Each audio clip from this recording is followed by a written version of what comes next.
So I've already said that I believe it is false doctrine to teach the attitude that we must forgive and forget.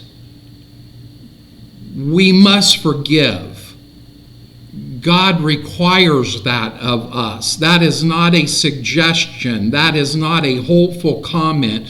We already talked about, Jesus made it clear, if you don't forgive others, God won't forgive you.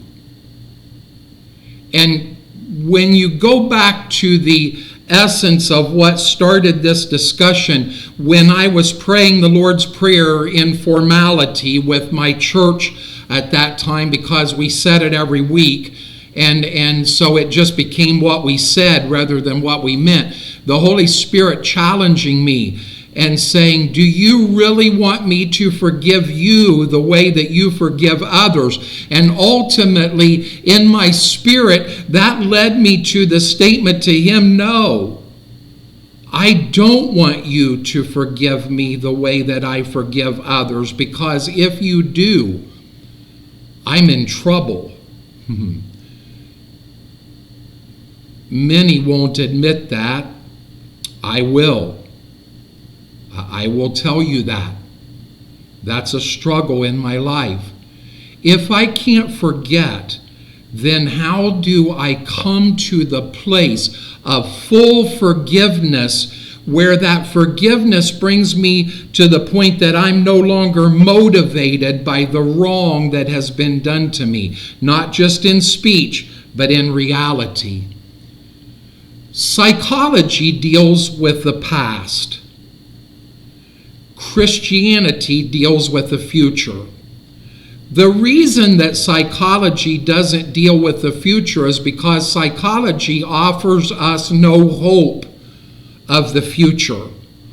All it can do in its impotency is to try to make it where we can cope with the things that has happened to us.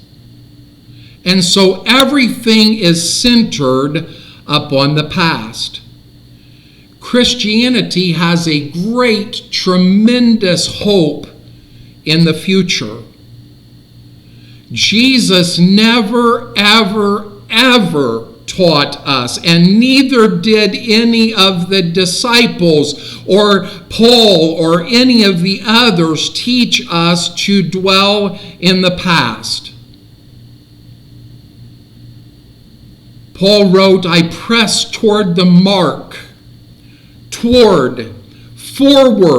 I press toward the mark of the high calling of God. That's future tense. That is not dwelling in the things that has happened to me. Oh, but Paul could have said, oh, they stoned me nearly to death, and they threw me in prison, and they whipped me, and they did all these things unjustly to me that I didn't deserve.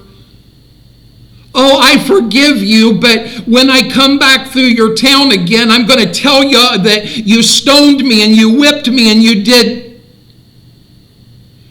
See, that's where psychology leads you. What happened to you in the past?